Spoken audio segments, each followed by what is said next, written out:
At this time, I'd like to welcome Rabbi Peter Levi to the front for our Altarside Chat, and please sit down.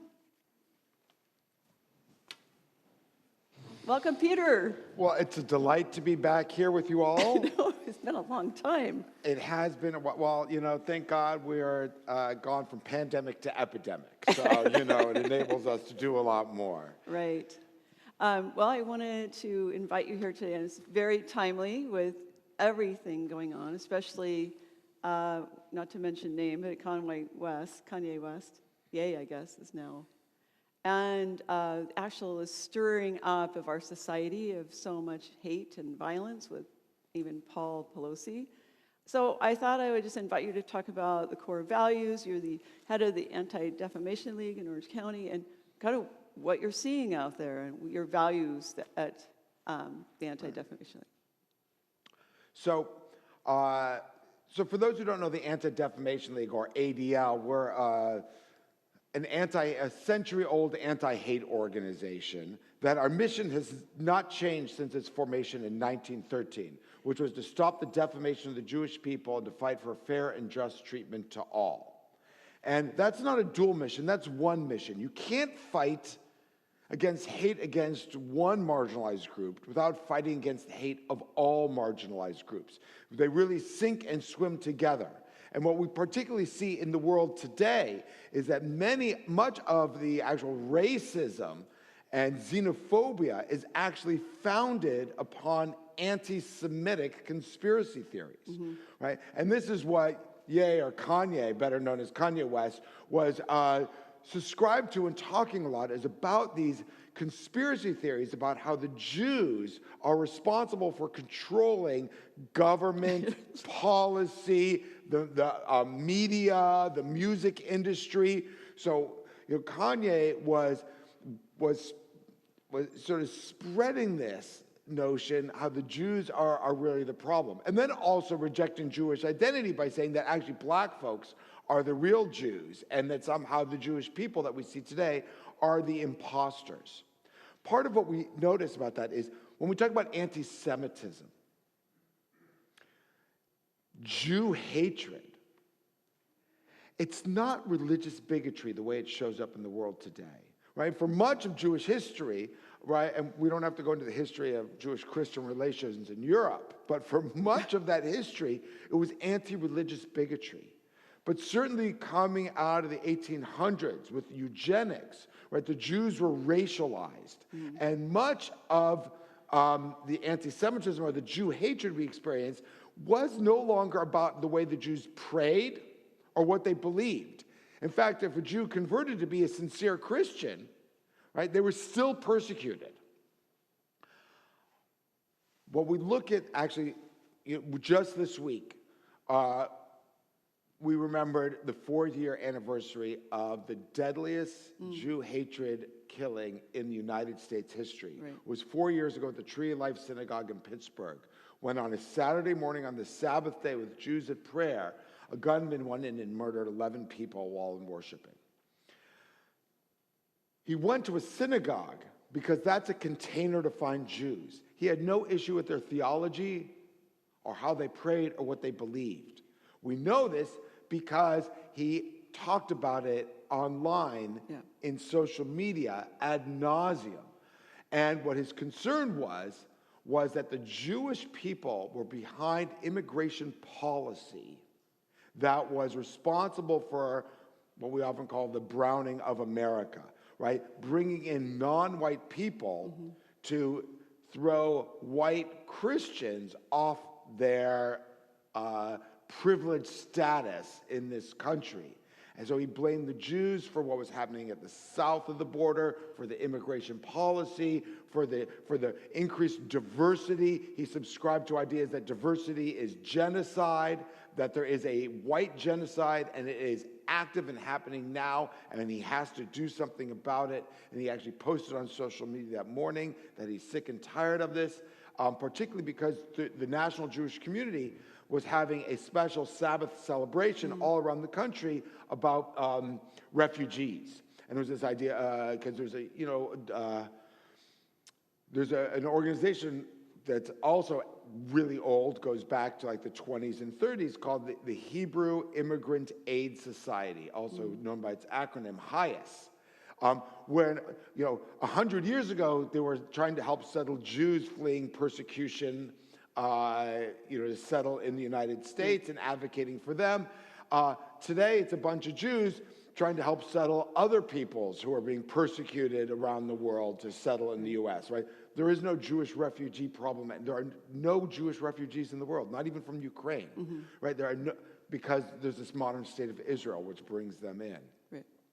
So that's what HIAS does now. And so there's this organized, and the person posted about that repeatedly, about immigration, the way the Jews control this, and went in to kill them. If we look at Colleyville, Texas, earlier this year, an individual flew from London to New York and made his way to Texas to a synagogue that happened to be closest to a prison where there was a woman jailed for terrorist activities, and somehow took hostages for 11 hours, right, believing that somehow the Jews controlled the criminal justice system and could get this woman out of jail.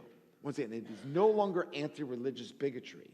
Right? It's something else about the Jewish people and their power and control. And that's what we saw from Ye, better known as Kanye West, right, ranting about over the past 3 weeks, ever since he wore his White Lives Matter shirt at the Paris show, fashion show. He's been on this anti-Semitic tirade, continuing to double down on it, even while people tried to invite and create a venue for him to, to recant and to apologize. And he just went deeper and deeper and deeper. So, what's the climate? Now to answer your question. Yeah. When we see disruptions in the world, anxiety, whether or not it's a pandemic or Black Lives Matter and a civil, a racial crisis, or inflation or political instability, whenever there is some anxiety-producing activities in the greater world, a war in Ukraine, extremists take the opportunity to scapegoat marginalized groups. Jews, Asians, Black folks, foreigners. What we see is that this idea of populists don't really have an ideology. They just want to rally what's going on out there to give themselves more consolidated power and influence. And so, and the Jews have been on the populism has never been good for the Jewish people over centuries and centuries. So what we're seeing right now is that same idea, this being exploited by extremists across the spectrum. And that's why we're seeing such racism, xenophobia, anti-Asian hate. We're seeing incredible hate against the gay, lesbian, bi, trans, and queer community right now also. Right? We're seeing all sorts of marginalized groups being demeaned, scapegoated in order to consolidate some type of power, drive people to the polls, right? We're seeing it right here in Newport Beach. Right. So you gave me a great book. I was going to bring it, but 3/4 of the way through it. It's called It Can Happen Here by my boss, yeah, Jonathan Greenblatt. That was it, Greenblatt. I recommend it very highly. It really gives you some of the terminology too. The one you already hit was scapegoating, which I think is very important for us to realize. But I asked around several people, and I'm going to ask you to define this: anti-Semitism versus anti-Zionism. I don't think people have that clear. Yeah. Could you help define those? So, being a little confused about anti-Semitism and anti-Zionism is really understandable. Most of the Jewish community also finds that confusing. and it's difficult because the modern state of Israel is a democracy in the Middle East, and every democracy can handle robust and harsh criticism. And Israel is just like that. Not only can they handle it, they require it, right? Through a free press, through a multi-party system. It's part of what invigorates and keeps a democracy healthy, is having, robust criticism. Now we hope it's out of love for the country to make it better, right? Sort of the way we love, we're actually harsher on our country than we are on our children. But, it's like, but the idea is that it's out of love because you want it to be as best as it can be. So first of all, it's really important to understand, you can't understand the difference between anti-Semitism and anti-Zionism if we don't understand anti-Semitism or Jew hatred. And to understand Jew hatred is we have to understand who the Jewish people are. One of the challenges we have in North America, and there's a whole history why, and I'll come back and we'll do the class on it later, but is that we often think of the Jewish people, the Jewish community, as a religious group. We think it's a religious community, therefore Jew hatred has to be religious bigotry, religious hatred. But the Jewish people aren't a religious group, right? We're a people, we're a nation, we're a tribe that has land, language, history, literature, art, culture, food, fashion. And yes, a spirituality and a religion is all an aspect of who the Jewish people are. But Jewish identity is this complex interaction of all these different aspects. And Jews were identified with so many different aspects, some very much with the land, some very much with the holidays and traditions, some with the ethics and the morality, and some with the culture, and some with the people. And we joke, there's like gastronomic Jews. They like bagels and lox.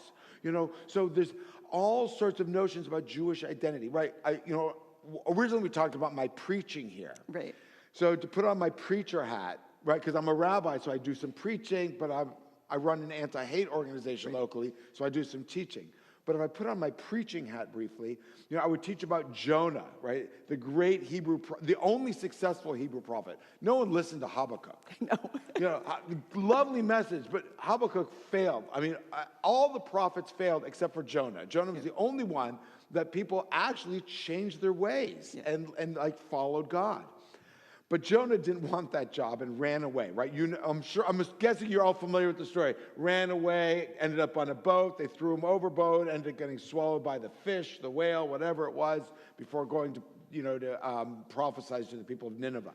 But before Jonah was thrown overboard, right, goes down to the belly of the boat and falls asleep. Horrific storm happens because you can't run and hide from God. And the sailors are distraught. And what do? And they raise Jonah from his sleep, and they ask him 4 questions. Right? What in Hebrew it's malacha. What is your business or job or vocation is really better? Like what do you do in this world? What is it all about? Where are you going? What's your country? Where do you come from? Who are your people? Ask him 4 questions, and he answers with, I am a Hebrew. One answer to all 4 questions, right? I'm a Jew, right? And that's being part of the Jewish people. Saying you're a Jew is a way to answer a zillion questions. What's your language? What's your land? What's your culture? What's your history? Who are your people? Right? What are your ethics? Right? So Jewish identity is older than the separation of church and state by, 3,000 years. It is. So understanding anti-Semitism as Jew hatred of the people, not religious bigotry. Now we can look. So Zionism, right? The word Zion, Sion in Hebrew, appears 417 times in the Hebrew scriptures, right? The Hebrew scriptures, I believe, predate Jesus, right? It's old, right? This is not a new idea. Right? Zionism, so that the idea that the Jewish people, and Zion is just the mountain that Jerusalem was built upon. So instead of saying, Jerusalem or the Jewish homeland or Judea, where the word Jew, Yudin, comes from, sometimes it's just referred to as Sion, Zion, right? Think of the Bob Marley songs. Or don't. So Zionism, right, is one aspect of Jewish identity. Right? That the Jewish people have a historic connection to the land of Israel, to our historic homeland. 2,000 years ago, the Romans came in and conquered the land, murdered 1/3 of the Jews, enslaved 1/3, and kicked 1/3 out. And yet, there was still a bunch of Jewish community that actually stayed in the land. They had to move up to the north, leaving Jerusalem.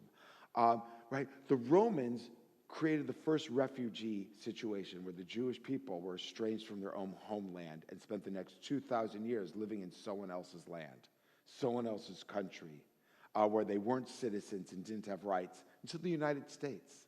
That was the first place where Jews were allowed to be citizens, right? Then France followed, which, brought it through Europe. But the Jews were never citizens. They were like guest workers, that were in and kicked out. During the medieval times, Jews were kicked out of their homes of the countries that they were living in over 500 times. So, this is, so there was this hope and this dream of 2,000 years to finally, to return to the homeland. And in modern times was the invention of the nation state, right? The modern nation states, right? We saw in the 20th century, particularly after World War II, we saw dozens and dozens of countries forming, modern nation states, as the colonies, through Africa and Asia and Central and South America completely fall apart from the European powers, right? And Palestine, which had been ruled by the British between World War I and World War II, right? The British were throwing up their hands and they ran out of that, right? But the Jewish people had started returning, actually back starting in the 1880s, right? With the rising anti-Semitism in Europe, realizing we have to have our own nation state to be like everyone else, like a normal people like everyone else. And there was this idea of this modern idea of Zionism of returning to the homeland. But it's a deep part of Jewish identity. So anti-Zionism is what people delegitimize the Jewish people's connection to their historic homeland. Right? And, they reject that the Jewish people have this connection, and they reject that the modern state of Israel is a manifestation of that Jewish people's yearning, right? It's a 2,000-year yearning to return, but, it goes back to King David 3,000 years ago when Jerusalem was established as the capital, and you really have the great consolidation under David and his son Solomon of the Jewish monarchy at the time.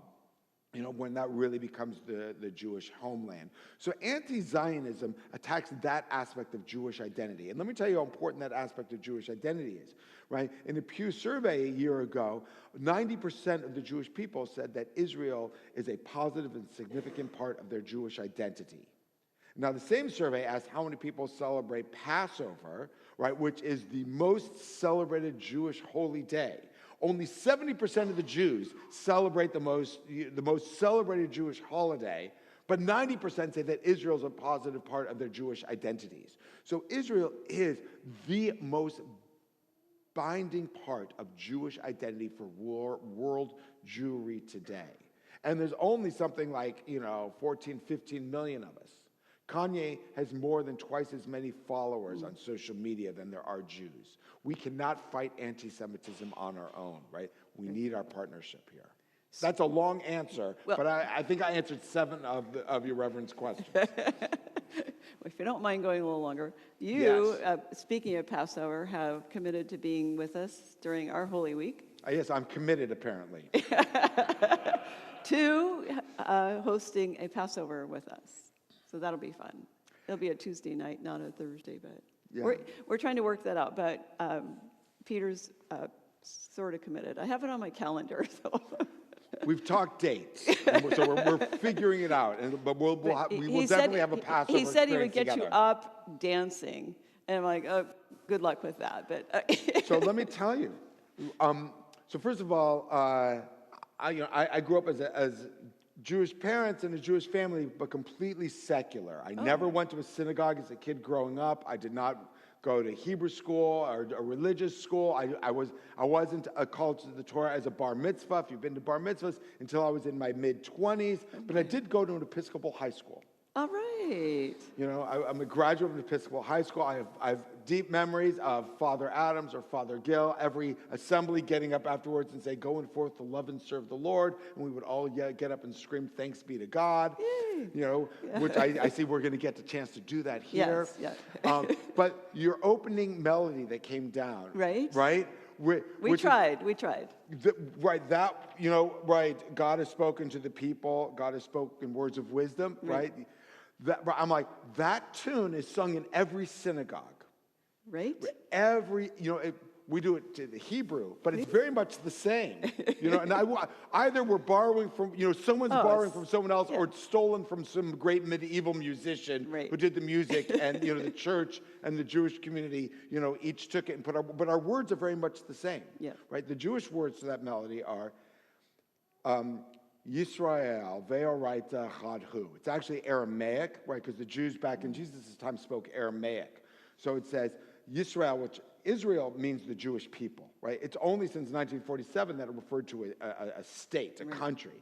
But Israel historically always meant the Jewish people. So the Jewish people and the Torah and the Holy One of Blessing, right, and God all are one, right? So it's a statement of sort of Jewish mysticism that, that there's no separation, distinction between Jewish people, the revelation, and God, right? It's all one. And so I think it's very much like we're singing the same songs. Right. We wanted to make sure that you heard that. Oh, so you knew that? Yes. Okay, cool. Okay, I'm going to try to hit this one down the center aisle, okay? So the book was really great in talking about the left and the right, that the anti-Semitism, anti-Zionism is, and maybe not go, and we have a very diverse congregation, but how do we stop? How do we, the book had great suggestions, like did you hear about the grandmother yesterday that went into Arizona, the voting? There's guys in hazmat or whatever, they could black camo, whatever, and they got their guns, because you can have open guns in Arizona, and they're by the voting boxes, intimidating people, taking their picture, harassing them. And this grandmother went up and started talking to them. And she said, I'm not going to let them intimidate me. I thought, bring some cookies to the guys. How are they going to, refuse chocolate chip cookies? I don't know. But what are some of the things you've seen work to stop the rhetoric? Yeah. So, no, I'm saying, right, how do we stop the rhetoric, right? How do we stop the conspiracy theories, the hates? Because we know when that rhetoric gets normalized, it empowers people to go into synagogues, to go into church. Right? What we see is earlier this year in Buffalo, when the individual drove 3 hours across upstate New York to go to a black neighborhood to murder black folks in a supermarket, he posted a manifesto online, which was anti-Semitic, how the Jews are driving and controlling the black community. Also echoed by Ye, better known as Kanye, this week, how the Jews are controlling and manipulating the black community here, right? Another individual in their young 20s, these are like teenagers, early 20s, drove 6 hours across Texas a couple of years ago, murdered 22 Mexicans in a Walmart. He also published a manifesto. What? He was concerned about Jews controlling the immigration and letting Mexicans, right? Letting black and brown people into this country, right? It's all part of this Jewish agenda, right? So we see anti-Semitism isn't just one aspect of bigotry. It's at the root of white supremacy in America today. And when this is normalized in online cesspools, which we hope Twitter does not become, right? It normalizes it, and this fraction of 1%, but we're talking millions of people, are going to act on it and do something horrific, right? Same thing that happened in San Francisco to Nancy Pelosi's husband, right? Someone who posted online anti-Semitic, anti-government, right? Because they actually called the government Zog, the Zionist-occupied government, because Jews are controlling government policy and monetary policy to drive their own agenda, right? So we see this over and over again, and it is deadly and lethal and horrific. So how do we attack the rhetoric? So a whole variety of ways. Yes, let's all be grandmas with cookies. Engage people in conversation. Do not engage extremists. Stay away from them. You will not change their minds. They will video you if you engage with them and use that to their own purposes. But what we can do is, who are the people who are listening to them? Right? Who are the college and high school students, right? Disaffected white males is typically the argument, who look at their schools and they say, if I look at who used to be the head of the student body, it used to be a bunch of white people, and now I see all this diversity. I see people of color and people from the Middle East and Africa and Mexico, and who are leaders here. Like, where's my place, right? Some people have those feelings, and it's played upon. The white supremacists don't start with white supremacy. They start with, you're European, you have a history, you have a culture that's rich and deep and important. Don't you want to know it? Don't you take pride in your European heritage? Right? So that's where it starts. Right? We actually now have an active student club at a high school, right, that they're calling student patriots, and they're trying to, stir up this, this white pride, and and there's nothing fine. There's nothing wrong with going back to where your ancestors come from and taking pride in that, but that's the doorway going down to basic a white supremacist ideology, right? And that's what we have to fight. So don't worry about the extremists. We're not going to sway and change them. But we want to eliminate the ripple effect. We don't want them to get their message out there, right? And recruit. And social media and the internet and cable news and podcasts and YouTube and its videos has incredibly increased by thousands, if not millions-fold, the reach, recruitment, and radicalization. Right? It used to be someone had to tell racist jokes, and see, or sexist jokes, and see who responded, and invite them over to their garage to hang out and make fun, and they would start a little cell and group. Now, you just post it online, and it's not localized, it's international, it crosses borders. Believe it, every middle school kid with a phone, and everyone has it, has accessed and looked at extremist information online, right? It's out, it's so pervasive, right? Anyone who does online gaming, they say 75% of the online gamers have experienced white supremacy in online gaming platforms. And there are like 20 million kids who access Roblox every month, right? So this is enormous, right? The reach is there. So this is why content moderation, why the concern with what Elon Musk, at least rhetoric, has been, right? We'll see what he actually does now that he owns Twitter, right? Content moderation is really important. We're not talking about stepping on people's First Amendment rights, but we're talking about hateful, content that extremists are using to drive an agenda with misinformation and disinformation. And it's the algorithms which amplify, right? Everyone has their free speech, but no one has a constitutional right to amplification based on algorithms, right? In order for a company to drive its profits. That's not a constitutional right. So what can we do to hold companies responsible about that? Like, let's make sure all our leaders, our religious leaders, our civic leaders, our elected leaders, call out all hate. Right? Call it out for what it is. Let's make sure law enforcement understands it. Let's make sure that we have fully resourced investigations of all hate incidents and hate crimes. Right? In schools, right? Schools are much more than reading, writing, and arithmetic. It's important, right? Schools are where children spend most of their time. And we don't want to yield the family and the churches, mosques, and synagogues as places. But to become, a citizen of this country, so much of that socialization and learning happens in the school environment where kids spend a lot of time, right? What are the bullying and bigotry prevention that we can do to create healthier campus climates that send a message: every student belongs, regardless of your race, religion, creed, color, gender identity, sexual orientation, or ability. The school's job is to teach kids. If kids know they belong, then they're able to focus on what their job is, which is learning, right? If they're concerned about whether or not they belong, whether or not they're going to be harassed, right, then, right, that becomes an overwhelming anxiety, right, on their campuses. So, schools, society, calling it out. We need legislation, right? We need everyone to be able to hear each other's stories in a civil way. What are our individual stories and who we are as a people? How do I hear your stories? How do you understand my story as a people? I can tell you my story as a secular kid going to an Episcopal high school. But then I also have a story of the Jewish people being exiled from our own homeland. And all we want is to establish, right, sovereignty in some part of our homeland, which is 100% compatible with defending Palestinian rights for Palestinian people to also to have sovereignty and peace and security in some portion of their historic homeland.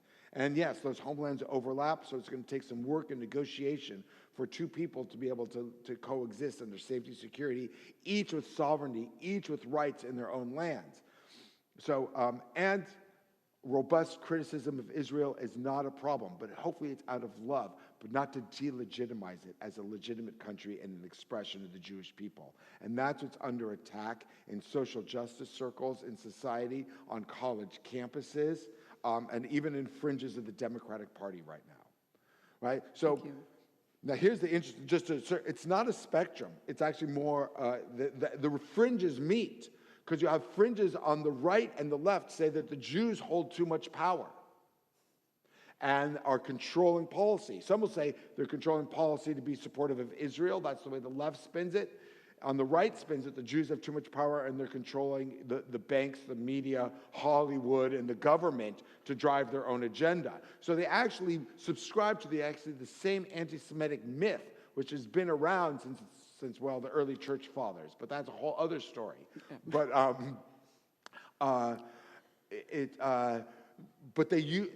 anti-Semitism is neither left nor right. It's just a tool that's used by people, right, in order to drive their own agenda. Right. Last question briefly. How is this all affecting your faith, and how do you process all this? Yeah. Me personally, I'm completely unique, right? Because I'm a rabbi who's a religious Jew, but I also run an anti-hate organization here in Orange County in Long Beach. Mm-hmm. So, when this stuff happens, right, it's, I get that adrenaline, mm-hmm. Which is actually a very weird feeling, because there's, I can't say it's positive or negative, yeah. But, there's a certain, my adrenaline really flows with this. I don't have fear, right? For me, it's like I have work to do. When I see, racist, anti-LGBTQ, Jew hatred, xenophobia, right? It sort of says, okay, my adrenaline flows, right? And it's not flight, it's fight. How am I going to fight this, and what can I do? Because I have knowledge and skills and resources, and I know what I'm doing to lean out and make it happen. That's how I react. The Jewish people, right, in surveys, are feeling less safe in America than they have in generations. Mm-hmm. Right? That the Jewish people see this increase in anti-Semitism, an increase in hate, and I've seen over the past 7 years this sort of permission for the haters to come out from their dark corners and try and mainstream their ideas.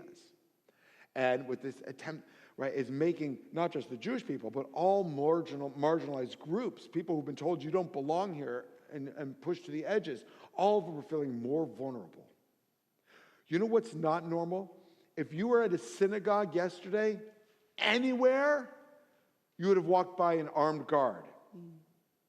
That doesn't happen when you go to a church, but it happens when you go to a synagogue. It happens when you go to a mosque. We need armed security just to get together to worship. Right? That is not normal. Mm-mm. But when we've normalized hate, that's what we need to do to feel safe and secure in our own houses of worship. Mm-hmm. This is a problem. That's not just a problem for the Jewish people. Too many folks on the margins. It's not for all of us. It's all of us. So it's a whole society. Yeah. Legislators, there's laws, civic leaders, elected leaders, and industry, right? ADL led the force to get Adidas to drop Ye this week, mm-hmm. right? That was $2 billion worth of sales, and they dropped. That was 10% of their. That was huge. Yeah. But do the right thing. Put people over profits, right? Industry. It's a whole society approach to fight this type of hatred and bigotry and Jew hatred that we're seeing. Thank you, Peter. Thank you for being with us. My delight to be here.